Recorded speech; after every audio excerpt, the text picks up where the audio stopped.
Hello everybody, Matthew Armstrong here on day 6 of our 90-day from Mediocrity to Mastery transformation live stream program that we're doing. I want to welcome you to tonight's call, and if you haven't been watching the previous trainings, previous hangouts, then please carry on watching this one and then go back and start at the beginning, day 1, where I give the intro and everything we're doing, and then it will all make sense. Otherwise, you may be a little bit lost with what is happening. We're through this 90 days. We're studying this one book in particular, The Values Factor by Dr. John Demartini, and you need to have this book to tonight's call. And you need to have this book if you haven't been watching. Okay, we're working anyway.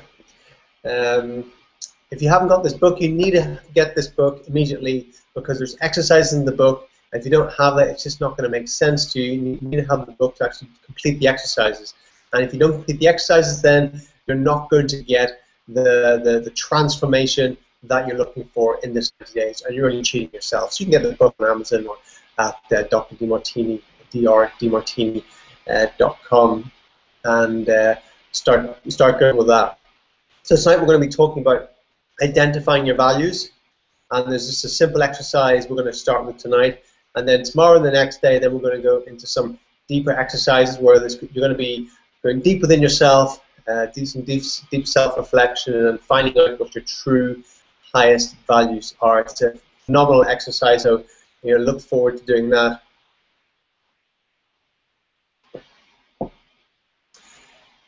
But we're going to talk about identifying your values. It's very important to identify your values. The values come before goals. That's the thing. That's why a lot of people they don't succeed in achieving their goals, or many of their goals, because they're not in alignment with their values.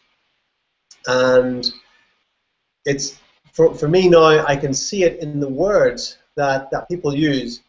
Whether a goal that they say they want to achieve is in alignment with their values, or whether they're going to achieve that. For example, I was having a conversation with a friend today. He's also a coach that's held in very high regard, very experienced, and it's interesting. We catch each other out. And I was saying to him, he's talking about possibly writing a book. I said, are you going to write a book then? He said, well, I should write a book. I know I should. And immediately from the words, I should, means that that's not in alignment with his highest values to write a book. Even though he knows it's a good idea, maybe his mentor has told him it's write a book, or he's read that in the field that he's in, that it's a good idea to write a book. It's part of the process of where he's going in the personal development field that he's in, to write a book. It just makes sense. But it's not in alignment with his highest values. It could be a goal that he has. Oh yeah, it's a goal of mine to write a book. I know I should. But it's never going to happen unless it's one of his highest values, or at least linked to his highest values, right? And so as soon as I pointed that out, he saw straight away that, oh yeah, I know. Because he catches people like that all the time, right? So the words we use will tell us a lot about ourselves and tell us a lot about other people. So, as we're going to learn this evening in the reading for this evening, is to start looking at the words you're using. Start listening to what you're saying. Are you saying, oh, I ought to do that, I should do that, but you're never going to do it, right? Until you actually make some sort of connection in your brain that that thing that you think you should do is actually going to serve your highest values. And when you can see that that thing you think you should do will serve your highest values, then you link it. And you link it in the brain. The more links you have, you'll actually start to do that. So if you've been struggling, if you've been frustrated, you've got your goals there, that you're not achieving them, you're frustrated with it, you're struggling, like a lot of people are, it's because the missing link of not understanding the highest values, not knowing enough about themselves, maybe not knowing enough about yourself, of knowing that, are your goals really in alignment with your highest values? Yeah? And if they're not, then the chances of achieving them are very slim, because you'll never really feel inspired to do it. You'll need outside motivation, and you may sabotage yourself along the way because it's just not in alignment with your highest values, right? Until in your brain, until you actually link them. And the more links you have, for example, you have a goal of writing a book, right? You have a goal of writing a book, but your highest value is to maybe one of your highest values is to maybe serve a million people. I can't think of a good example at the minute. Maybe your highest one of your highest values is to serve a million people by speaking from the stage, as possibly with my friend, right? But somewhere along the line, he hasn't connected that with writing a book. But once he can see that writing a book will actually get more people to his events, will actually spread the message further, and the more links he makes to his highest value, then suddenly that will become something, a goal that he'll be able to achieve because he can see the link with the highest value. Make sense? Okay, so it's going to make more sense as we read through tonight's reading. We're on chapter 2 now from our book, The Values Factor, Identifying Your Values. And here's a quote from Confucius: "Choose a job you love and you will never have to work a day in your life." Right?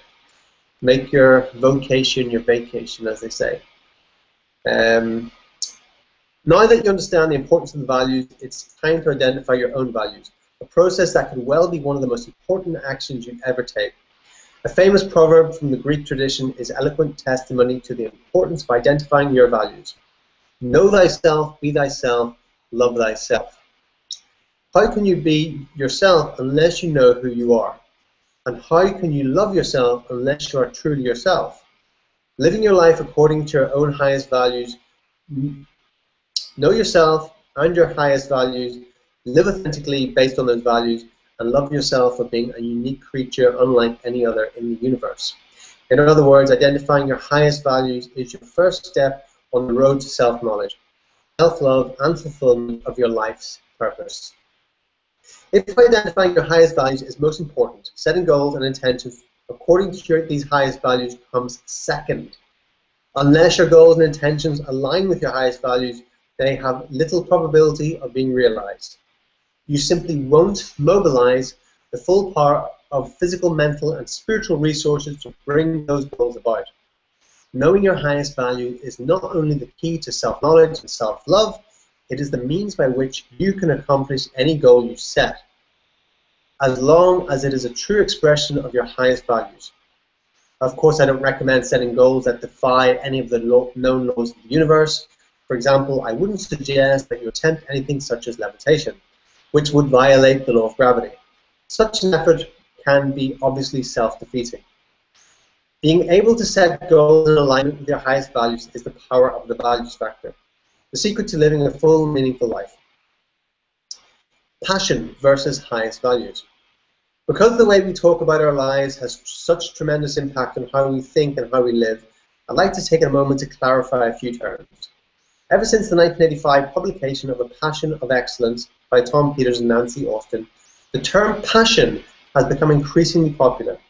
People often say, "I've got to find my passion," or "I'm looking for work or a relationship that I can be passionate about."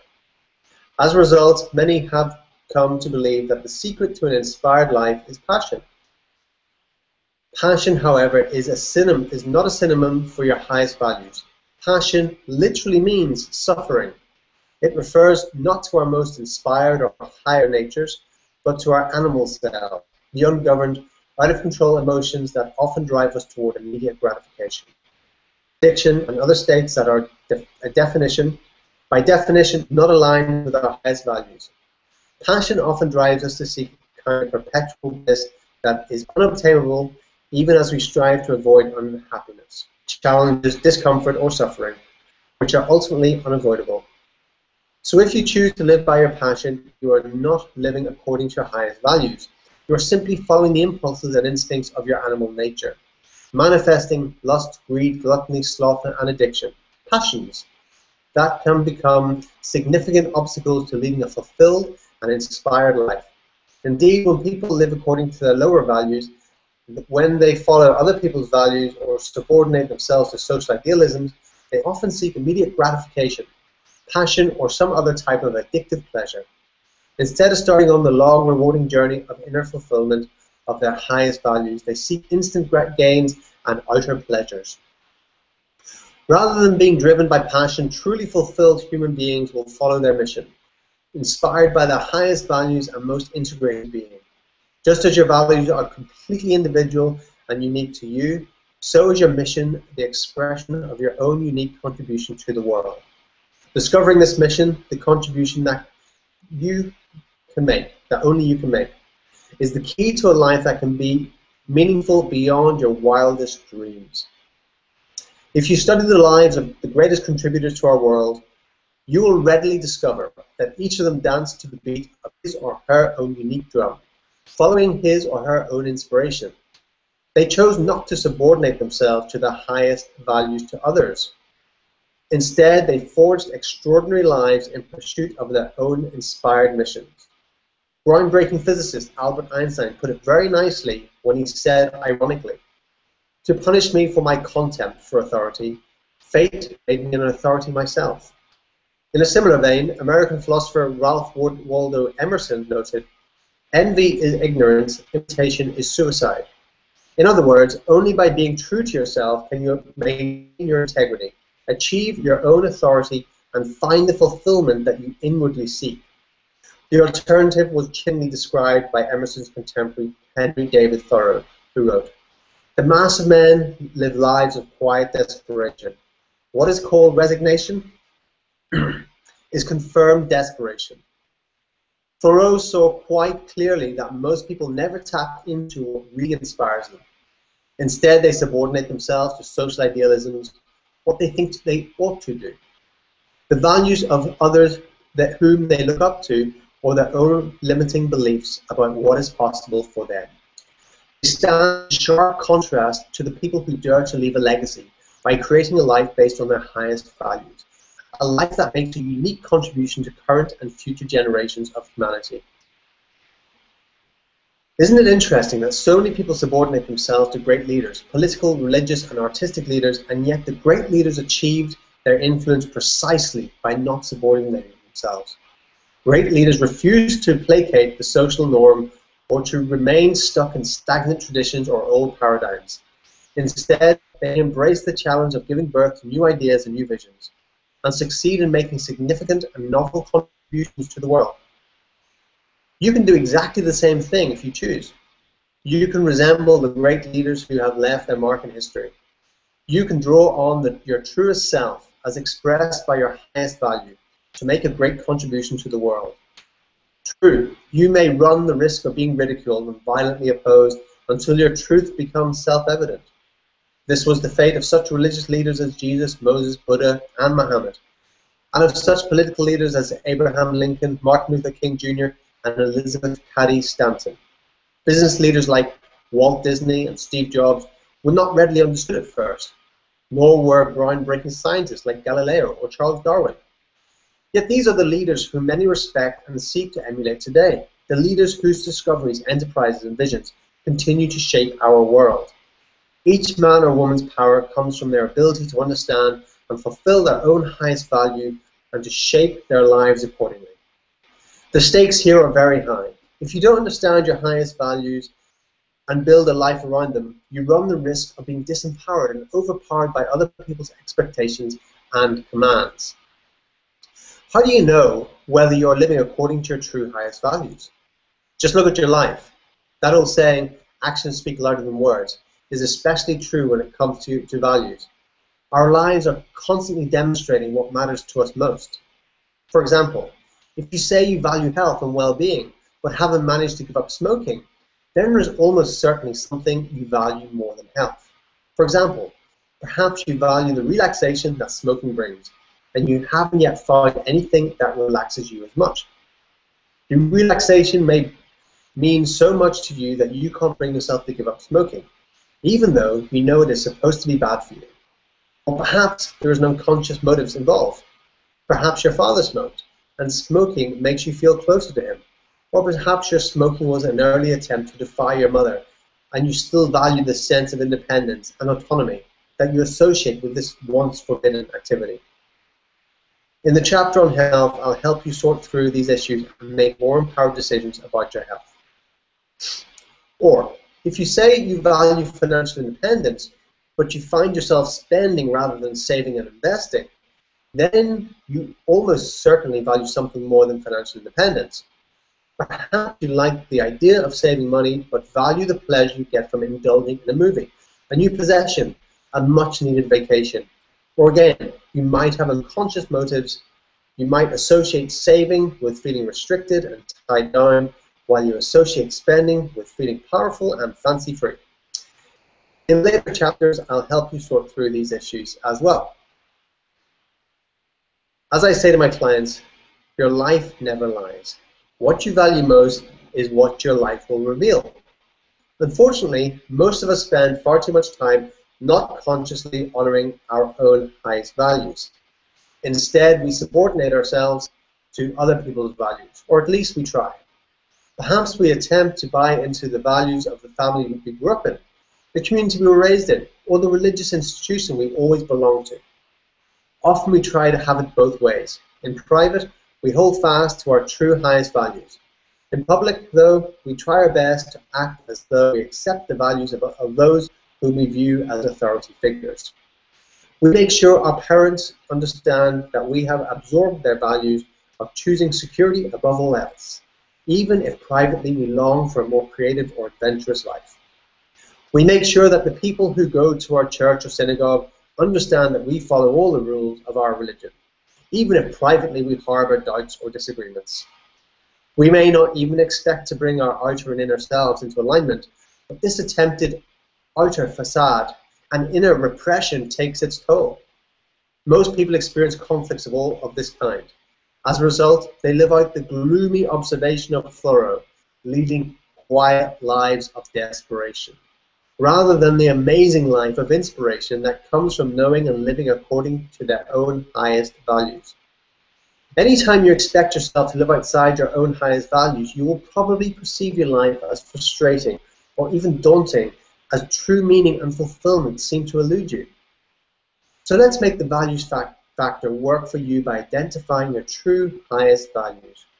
We'll begin by uncovering the social idealisms that may have you in their grip, notions that you may have been blindly attempting to follow, rather than doing the diligent work of identifying your true highest values. In order to identify our love-tos, we may first need to identify our shoulds.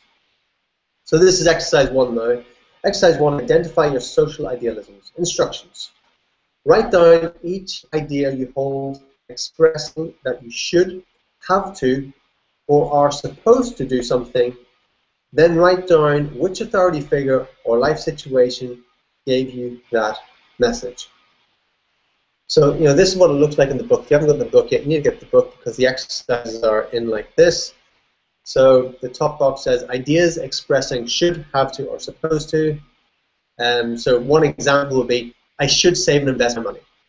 We know we should do that, but do we all do it? So where this idea came from. Example, father, wealth building books, right? So that's the exercise. Ideas expressing should, have to, or supposed to, and then where this idea came from. So here are some signs of living by someone else's values. 1, you hear yourself using imperative language. I should be doing this. I ought to be doing that. I'm supposed to be doing this. I need to do that. I must do this. 2, you experience the ABCDs of negativity. So if it's signs you're living by someone else's values, you experience the ABCDs of negativity. A equals anger and aggression. B equals blame and betrayal.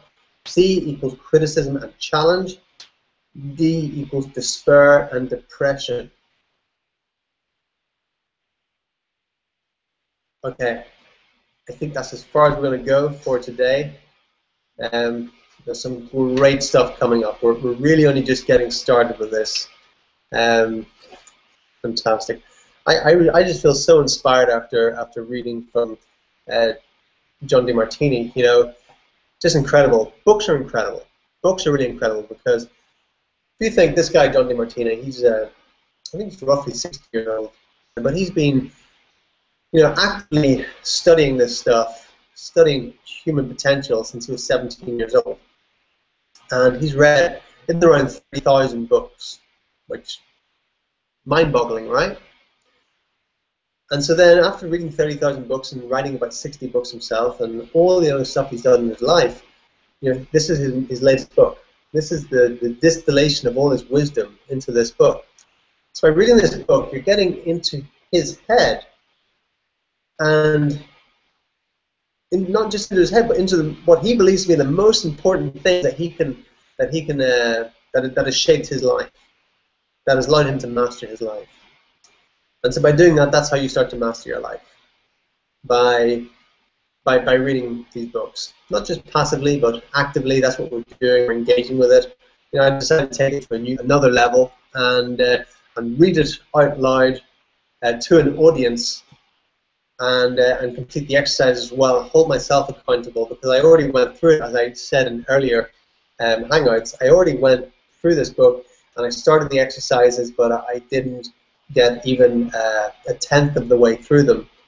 And they're quite intense. So this is one way to hold me accountable, and I'm holding you accountable. If you've watched this far, then you know you're in here for the long haul.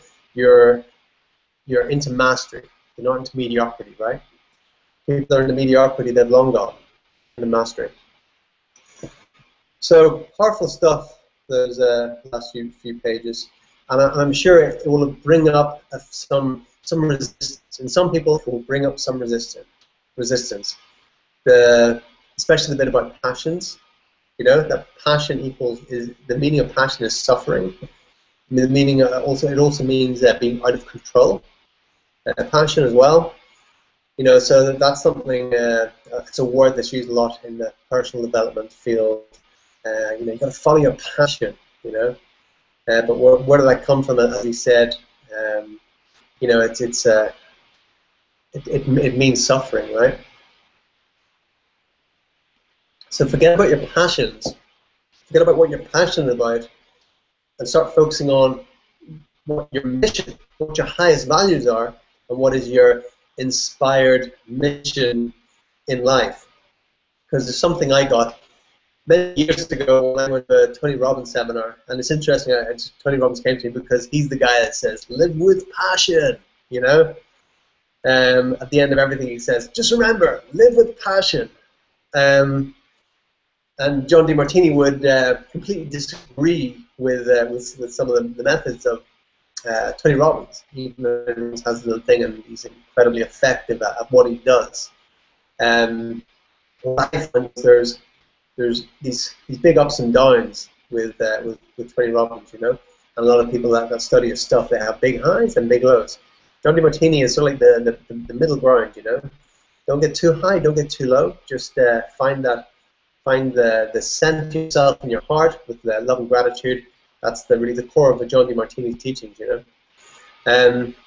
But yeah, I got a lot of awesome stuff from Tony. And one thing many years ago, I went to a seminar about, it must be 10 years ago or so, was in a seminar, 10,000 people there, just an incredible event. And he said, unfulfilled people have a job. Unfulfilled people have a job. People who are kind of semi-fulfilled have a career. And the most fulfilled people in the world. And fulfillment is maybe like another word for happiness, but sustained happiness. You know, something that we can sustain, right? Fulfillment, where we feel filled up, we feel whole. The most fulfilled people are people that have a mission in life, and that thing stuck with me, you know. And so, what's my mission? And when you start asking questions, things start coming up. You know, you start to find out, what is your mission? You know, what do you love to do? Your mission is really what your highest values are. You know, what do you love to do? And then it's just expressing yourself through them, expressing your authenticity, who you are. Yeah.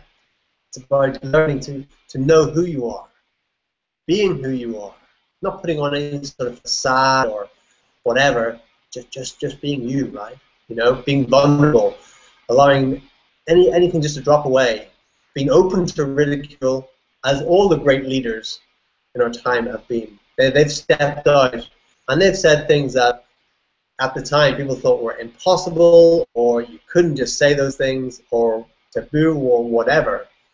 And people were burnt at the stake. People were locked in dungeons. People were, you know, hung, drawn, quartered for speaking the truth, right?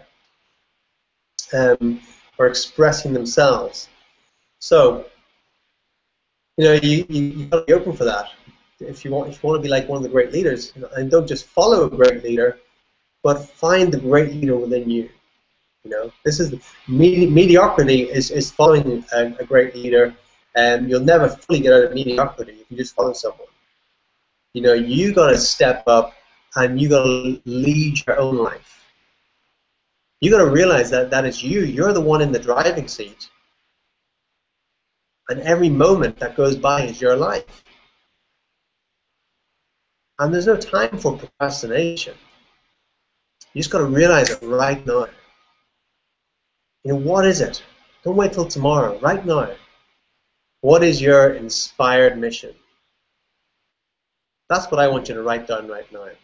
Before we finish up, what is your inspired mission? Find out what it is. Clarify your vision. Start to find out what your values are. Watch every single one of these hangouts, these videos as we go through this. You haven't got the book, get the book. Start taking the actions. Make decisions, make decisions, make decisions. Make inspired decisions, right? And your life changes. You know, it's our decisions that shape our destiny, right? So start making decisions that are in alignment with who you truly are. And amazing things can happen in a very short space of time. Very short space of time. And as we go through this book and complete the exercises, you will transform. You will transform. And some of the, you might have some goals, you might have some inspired vision for your life, and you might think, how am I ever going to do that? How am I ever going to become that person? And you can, and you do. You know, there was a time I literally couldn't speak for more than maybe 30 seconds. And then my mind was completely blank. If I was speaking to more than one person, I could speak to one person, no problem. Complete introvert. But as soon as it went to more than one person, I got completely flustered and flummoxed, and my vision went funny and everything. And my mind went blank, and I just couldn't speak. That was me once upon a time, not so long ago. So you can transform. Now I can speak in front of as many people, it doesn't matter. 10, 20, 100, 1,000, 10,000, 100,000, it doesn't matter. I'm happy to stand up and speak in front of anyone. And like this evening, I sat down to speak and I didn't know what I was going to say. My mind was completely blank, but I just started speaking and stuff starts coming out. It might not be my best, but I can still do it. And that's from my own transformation, where I just kept going even though when I couldn't see how I was going to do it. I just knew that I had a vision, and part of my vision was to be able to speak and inspire people, be able to inspire people. I thought, well, if I really want to do that, if I really want to inspire thousands and millions of people all around the world, I'm going to have to get over this. I'm going to have to get through this. And so I just kept on doing it, and I did. You know, the caterpillar sees the butterfly and it says, how the hell am I ever going to get up there and fly around like that? It doesn't know, but suddenly transformation occurs. And transformation will occur in your life. If you're watching this right now, you're built for it. It's going to happen, right? You're on the path. It's actually harder to get off the path and stay on the path once you're on the path. Stay on the path and meet the challenges head on. Break through the fears. Do whatever it takes.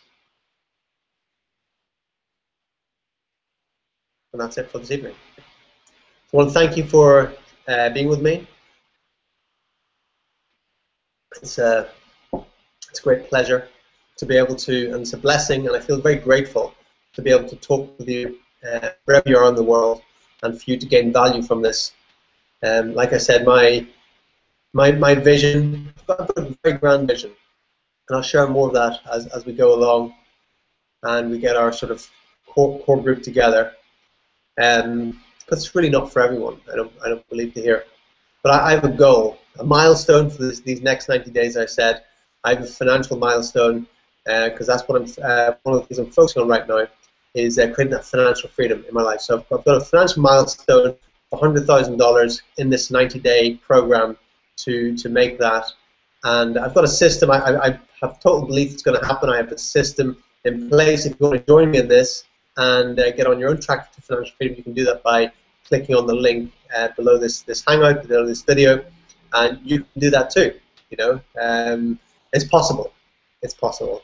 Like I said, not everyone has the same desire. Not everyone will take the actions. So we do have an income disclosure at the bottom of the page that you can see. You know, our income disclosure, but it's possible. And if you want to join us, you want to do it, you can do it. Other people have done it. People much younger than me, much less influence than me, have made $100,000 in 90 days. So it's actually not that hard. Quite easy, actually. So I fully believe I'm going to do it, and I'd like you to join me in it if it's in alignment with your highest values, that is. If it's not, then it's not. That's cool. Okay? Whatever it is for you, then I want you to make that transformation from mediocrity to mastery in this 90 days. So make sure you tune in again tomorrow, and if this is the first one you've seen, make sure you go back to day one, or else you'll be slightly confused with the format. Okay, thanks again for watching, and make sure you tune in again tomorrow, and you can share this out with your friends, on your social media, or anywhere you please. Okay, thanks. This is Matthew Armstrong, signing off.